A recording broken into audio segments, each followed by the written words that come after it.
Monsieur Brella, bonjour. Bonjour, Merci beaucoup d'avoir accepté de venir à cette interview. mais de rien, si je peux, au point de vue de mon agenda, je viens. Monsieur Brella, vous vous engagez donc en 1975 dans le groupement de la protection de l'environnement à Lausanne.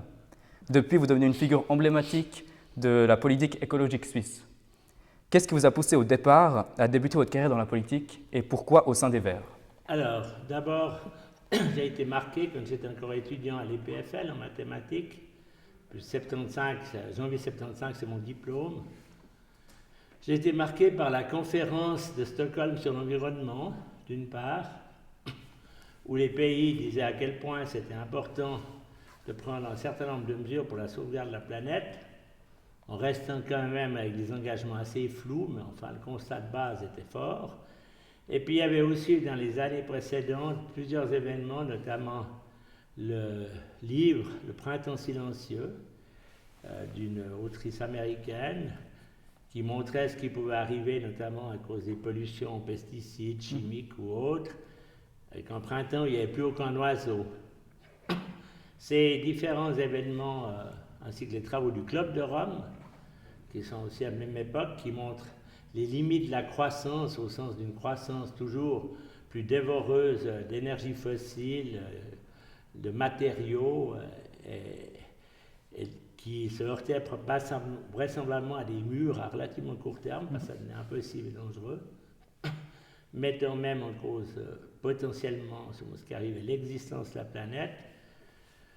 Tous ces éléments ont fait que j'étais sensibilisé dans cette direction, et quand j'ai vu en ancêtre des Verts, le groupement pour la protection de l'environnement, qui s'appelait d'ailleurs d'abord Mouvement populaire pour l'environnement en 1973, après il y a eu des scissions, mais je ne vais pas vous raconter tous ces trucs,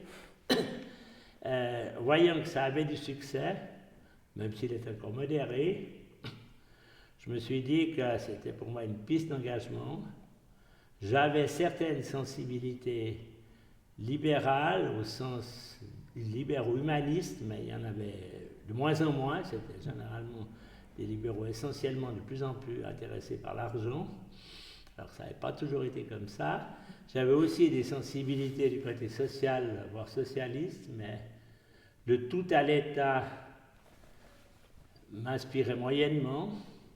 Et quand j'ai vu naître ce mouvement, où la doctrine n'était pas faite, puisque c'était clair que c'est un mouvement contre l'autoroute à Ouchy, parce qu'il fallait traverser le sud de la ville par une autoroute, pour l'environnement, mais qui n'avait pas encore des positions claires sur tout.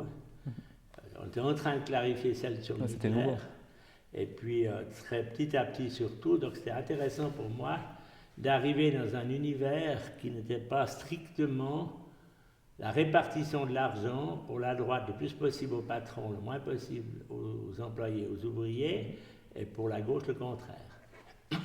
Pour moi, le débat politique devait dépasser cela, et j'ai trouvé que j'avais là un bon créneau. Et d'autre part, comme c'est le peuple qui a payé une bonne partie de mes études, parce que dans une famille pauvre, j'étais boursier, j'estimais aussi que je devais lui rendre quelque part quelque chose, en m'engageant politiquement pour le bien commun. Et comme scientifique, enfin, dans un univers où les élus étaient soit agriculteurs, soit juristes, soit fonctionnaires, il me semblait qu'il y avait encore une place pour d'autres activités, notamment celle de scientifique. Pour quelle raison est-ce que vous avez décidé de mener un combat sur le plan politique plutôt que dans une association comme le VVF? Bon, le VVF récolte de l'argent, décide un certain nombre de choses, fait des recommandations, mais a peu de pouvoir réel. Ça ne m'a pas empêché, j'ai été 6 ans membre du conseil de fondation du VVF après avoir été élu à Berne. Est-ce que les valeurs du GPE quand vous l'avez rejoint sont les mêmes qu'aujourd'hui les Verts? Pas entièrement. Le GPE s'est fondé, et puis c'était d'ailleurs comme ça que les Verts en général ont cru dans les villes, ont fait leur croissance dans les villes. Le GPE s'est fondé avec 3 types de gens. Des gens qui étaient totalement apolitiques. Il y en avait, puis les Verts, 20 ans plus tard, on a eu le même phénomène quand il y a eu des fusions.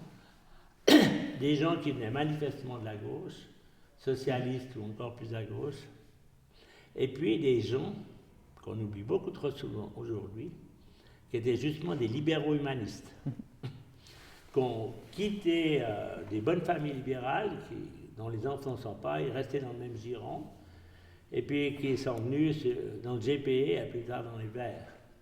Donc c'est quoi des libéraux humanistes? Libéraux humanistes, c'est la vraie tendance libérale des années 60, 70, 50, où c'est essentiellement des valeurs, y compris des valeurs humaines, plutôt que la réalisation d'un bénéfice maximum pour les banques, du fric et de tout ce qui tourne autour. Et du coup, à l'époque, le GPE, il était plus constitué de libéraux, de personnes de gauche et puis des personnes entre deux. Et maintenant, les Verts, c'est principalement… Non, non. Alors, il manque des étapes.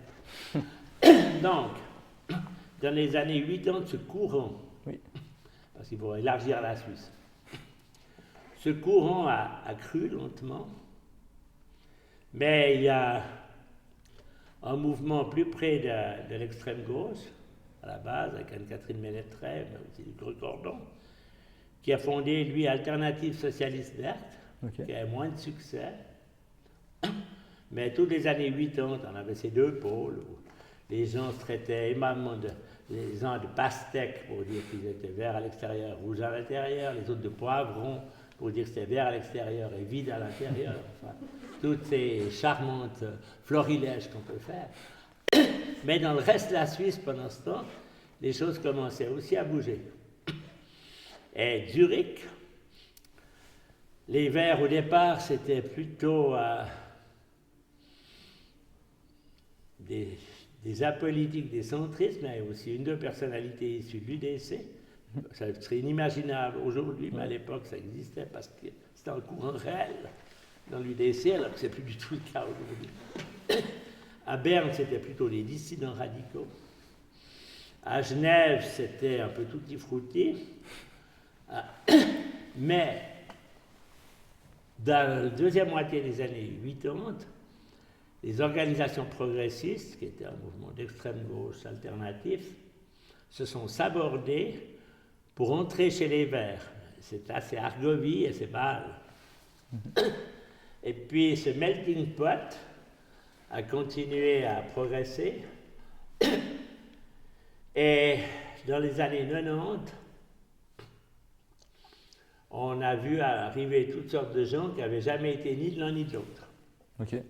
Et par pragmatisme, dès les élections cantonales de 1990, le GPE et les alternatives socialistes vertes faisaient des listes communes. Sauf pour le national, mais pour le Grand Conseil. Et on a encore franchi des étapes, et en 98, il y a eu une fusion des deux courants dans les Verts, Parti écologiste. Et les deux anciennes appellations ont disparu. Il y a autant d'histoires qu'il y a de cantons, mais les gens, quand même, en grande majorité, ont dépassé complètement ces notions historiques de gauche et de droite, voire même de centre, pour se concentrer essentiellement sur des objectifs. Comment est-ce que vous expliquiez cette année la poussée des Verts aux élections communales? C'est exactement dans la poussée. Là où ce qu'il faut expliquer, c'est la poussée des Verts aux élections fédérales 2019.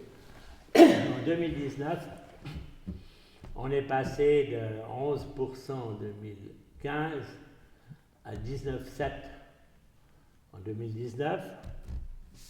On avait commencé à sentir le début d'une montée en 2018, mais les éléments déclencheurs, ça a été l'intransigeance du PLR pour vider la loi CO2 de toute substance, celle sur laquelle on va voter le 13 juin. Depuis, ils sont un peu revenus à un meilleur sentiment, mais ils n'ont plus la majorité, qui a créé un ordre de choc, un scandale. C'est rajouté à ça tout le combat de Greta Thunberg, les mobilisations des jeunes et tout ça, qui était continu.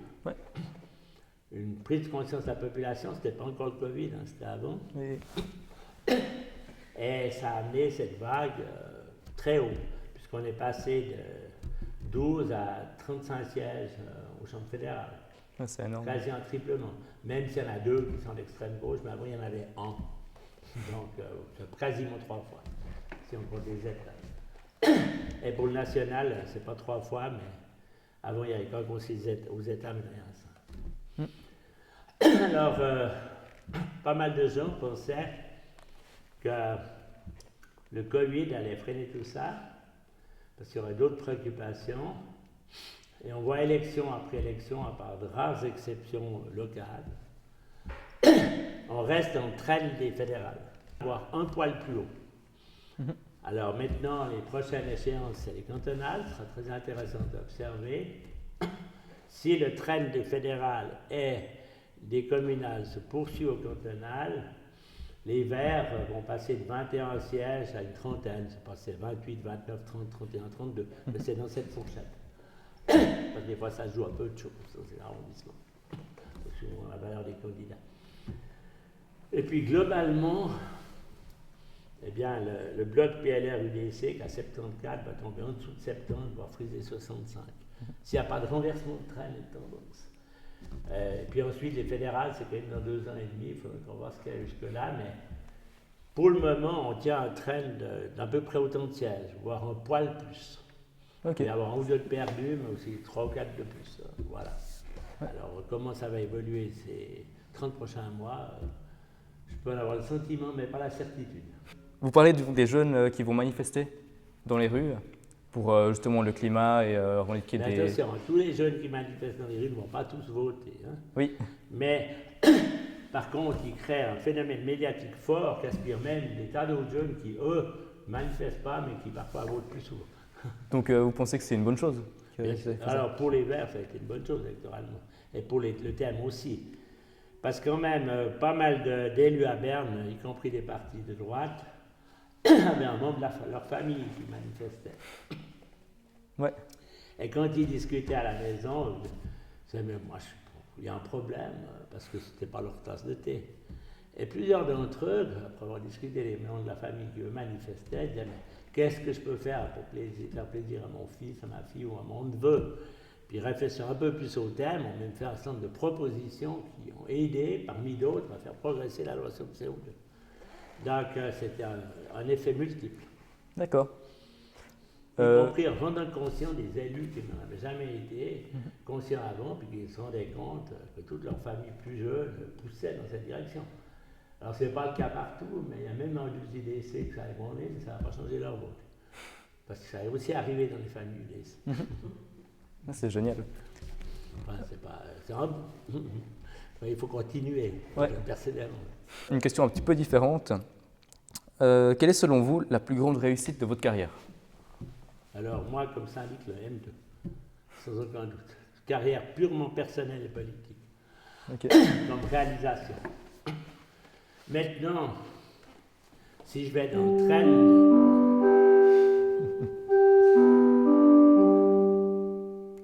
c'est d'avoir accompagné sur 40 ans toute la mutation de l'énergie en direction de la sortie des énergies fossiles et fissiles. Mais comme réalisation personnelle, c'est incontestablement le même. Et à l'inverse, une déception peut-être que vous avez... On essaye, j'ai pas vraiment de très grosses déceptions, même s'il y a des fois où ça n'a pas réussi, du premier coup, du deuxième ou même du troisième. Bon, j'ai une déception sur la lenteur des évolutions. Bon, incontestablement, ça évolue, mais pour toutes sortes de raisons, il serait mieux que ça évolue plus vite pour prendre moins de risques, que ça évolue trop tard. Mais bon, quelque part, ça fait aussi partie de l'horloge humaine. Ok. Alors parfait, merci beaucoup d'être venu. Non. Alors c'est parfait. Je crois que j'ai terminé. Vous avez bien assez de matière à vous trier. Ouais. Merci beaucoup d'être venu. C'était très intéressant. Bon, j'espère que c'est en tout cas pas très inintéressant. Dommage. Bien. Allez, toute bonne prochaine et bonne suite au gymnase l'année prochaine. Merci.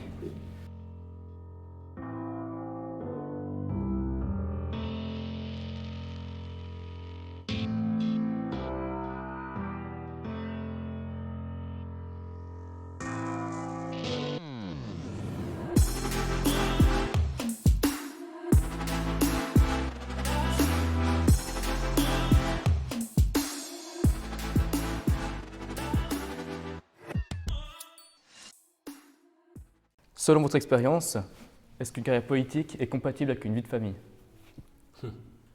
Ça dépend. Ça dépend de la tolérance des uns des autres. Si dans une, puis ça dépend de quelle carrière politique, c'est conseil communal 5 soirs par année, c'est de toute façon compatible, sauf si on a vraiment un partenaire, homme ou femme, une pénibilité infinie.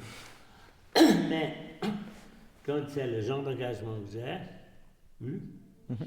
où ça peut aller jusqu'à 80 heures par semaine, effectivement, il faut. Bon, ma femme était aussi une conseillère communale. Donc moi, j'étais municipal puis syndic. Mais il peut quand même y avoir des moments où c'est délicat. Hein. Si le conjoint qui est moins politisé, que ce soit un homme ou une femme, d'ailleurs, dans les deux cas, aimerait bien avoir une vie plus traditionnelle, où on sort ensemble, on mange ensemble. Et à 5 minutes de sonnerie, la prochaine est dans 45, on va avoir la paix. En général, à part c'est un collège spécialisé. Mais disons, indépendamment de ça, donc, là, il peut y avoir des cas où les exigences de celui qui doit être, entre guillemets, tolérant pour l'autre, sont suffisamment grandes pour que ça puisse tourner mal.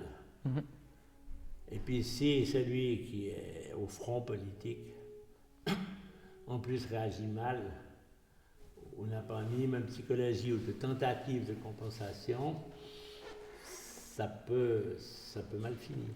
Ok. Très honnêtement, ça n'a pas été heureusement mon cas, mais il faut admettre que il y a un sacerdoce travail pour celui qui fait sérieusement son travail, hein, parce que municipal à Lausanne, si vous faites sérieusement votre travail, c'est 60 heures minimum par semaine. Moi, c'est souvent 80.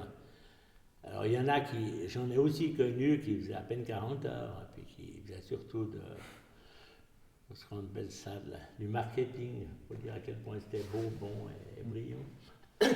Mais si vous faites sérieusement, et je peux dire ça de l'intérieur, mais je ne donnerai jamais de nom. Donc, si vous faites ça sérieusement, au sens de vos devoirs que vous pensez avoir face à la population qui vous a fait confiance, ça peut être critique, oui. Alors, je pense que c'est compatible, mais ce n'est pas compatible pour n'importe quel couple. D'accord. Ça implique une tolérance et une complicité mutuelle.